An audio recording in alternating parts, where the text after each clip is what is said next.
Hi friends, welcome to RK family vlogs. இந்த video சண்டேவும் மண்டேவும் எடுத்தது. இந்த 2 நாள் எப்படி போச்சு அப்படின்றத இந்த விலாகில் பார்க்கலாம். வீடியோக்குள்ளே போகிறதுக்கு முன்னாடி இப்போ தான் நம்ம சேனல் ஃபஸ்ட் டைம் பார்க்குறீங்க அப்படின்னா சேனலை மறக்காமல் சப்ஸ்கிரைப் பண்ணுங்கள். அப்படியே பக்கத்தில் இருக்க பெல் பட்டன் கிளிக் பண்ணுங்கள். அப்போ நான் வீடியோ போட்டதும் உங்களுக்கு நோட்டிஃபிகேஷன் வரும். வீடியோவாக மிஸ் பண்ணாமல் பார்ப்பீங்க. வாங்க இப்போ விலாகை கண்டினியூ பண்ணலாம். இந்த வீடியோ சண்டே எடுத்தது. சண்டே அப்படின்றனால லேட்டாக தான் எழுந்திரிச்சோம். இன்றைக்கெலாம் எந்திரிக்கிறதுக்கு 9 மணி ஆயிடுச்சு. எந்திரிச்சதும் காலையில் பிரேக்ஃபாஸ்ட்டுக்கு இட்லி ஊற்றி கறி குழம்பு வச்சேன். சாப்பிட்டுட்டு இருக்காங்க. நம்ம இப்போ இந்த இதுக்கு வந்து தனியா பேக் செயின் வாங்குனோம்னா அதுக்கு அப்போ வந்துருக்குல. ஓ அதனால இது போட்டுறதா? ஆமா ஆமா, பேக் செயின் தனியா வாங்கணும். எனக்கு அதெல்லாம் அப்போ உனக்கு பிடிச்ச நீ வச்சுக்கோ. எனக்கு இந்த பாசில எனக்கு இதான் வேணும் போ. கொடுத்துரு, அச்சி கொண்டு கொடுத்துரு. நான் இது கொடுக்க மாட்டேன். சாப்பிடுறா, அந்த கறி சாப்பிடு.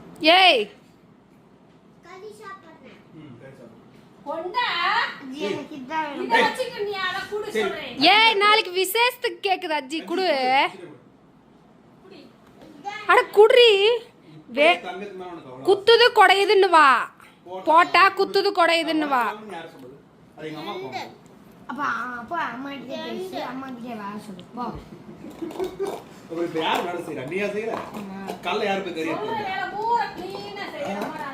கால்ல யார் போய் கறி எடுத்து? நீயா எடுத்துட்டு வா, அதை எடுத்துட்டு வான்னு சொல்லுவேல. உனக்கு அது கூட உனக்கு நகை வாங்கி கொடுத்துட்டு அம்மா அஜி கிட்டே சொல்லு போ. அதுக்கு தானடி உனக்கு ஸ்கூல் ஃபீஸ் கட்டி படிக்க வைக்கிறோம்.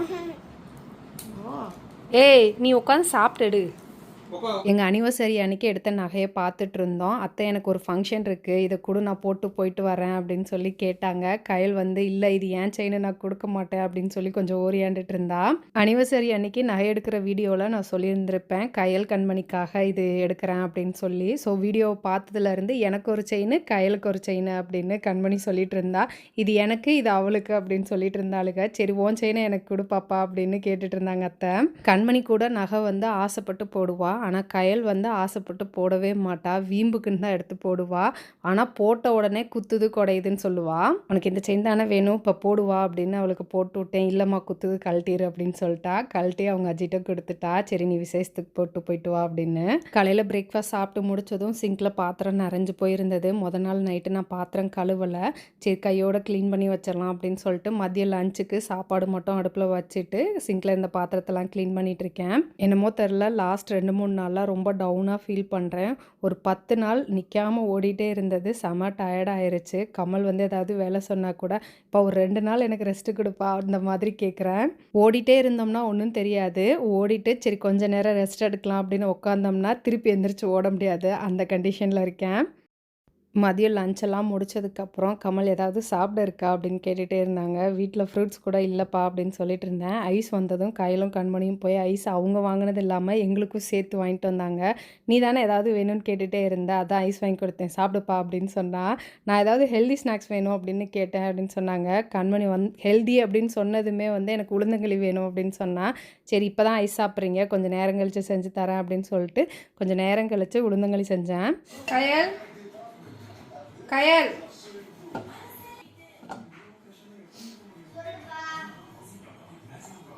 அதை கொண்டு போய் அஜிட்ட கொடுத்துட்டு வா.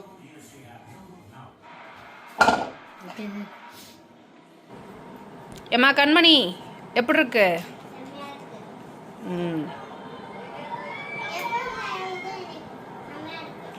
நல்லாக்கா?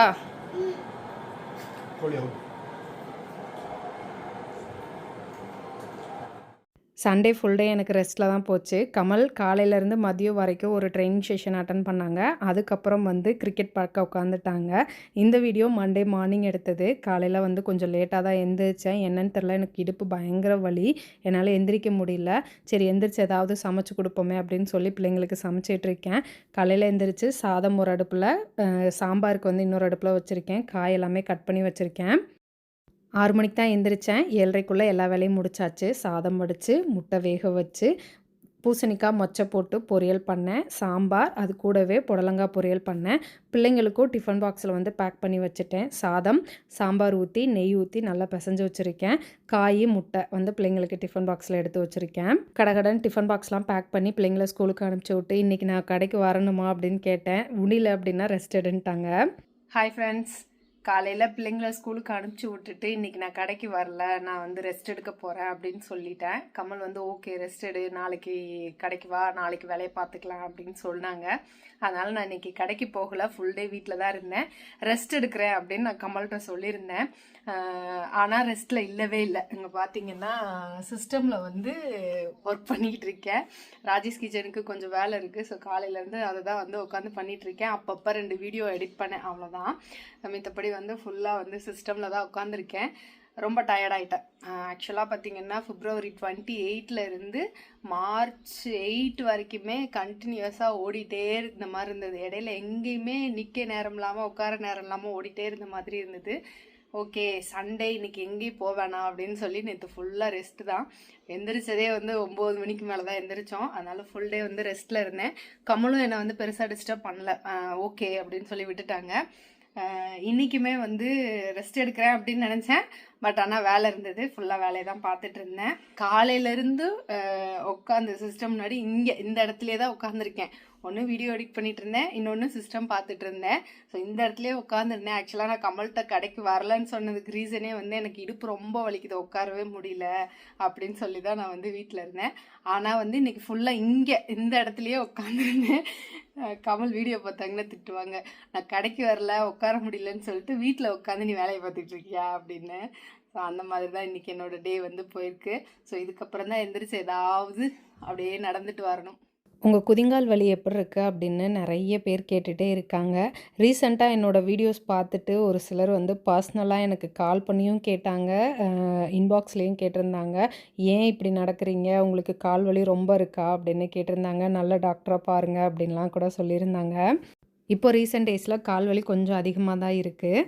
கால் வலிக்காக மார்னிங் வந்து எப்போவும் ஒர்க் அவுட் பண்ணுவேன். ஸோ இப்போ ஒரு 10 நாளாக என்னால் பண்ண முடியல அப்படின்றனால கால் வலிக்கும் போதெல்லாம் வந்து ஒரு சில ஒர்க் அவுட்ஸ் மட்டும் வந்து அப்பப்போ பண்ணிகிட்டே இருப்பேன். காலையில் எப்போல்லாம் வலிக்குதோ அப்போல்லாம் அதை பண்ணுவேன்.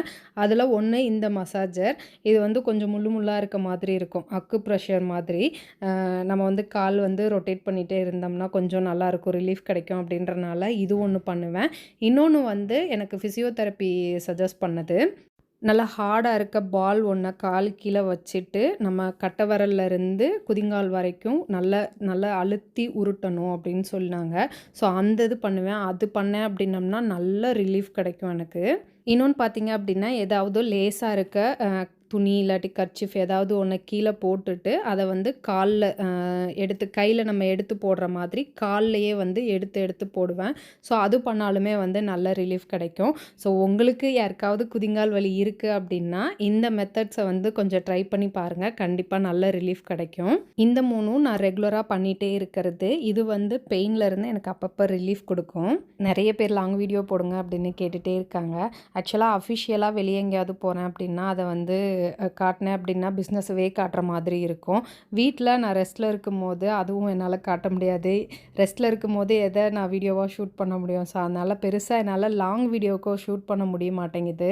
அதனால தான் லாங் வீடியோ முடியாதப்போ ஷார்ட்ஸாக நான் கொடுத்துட்ருக்கேன். இந்த வீடியோ கூட கொஞ்சம் ஷார்ட்டாக தான் இருக்கும், ஏன்னா 2 நாள் ரெஸ்ட்டில் இருந்தனால பெருசாக வீடியோ எதுவும் எடுக்க முடியல. முடிஞ்ச வரைக்கும் வீக்லி 3 லாங் வீடியோ கொடுக்கறதுக்கு கண்டிப்பாக ட்ரை பண்ணுறேன். அடுத்த வீடியோவில் பார்க்கலாம். பாய்.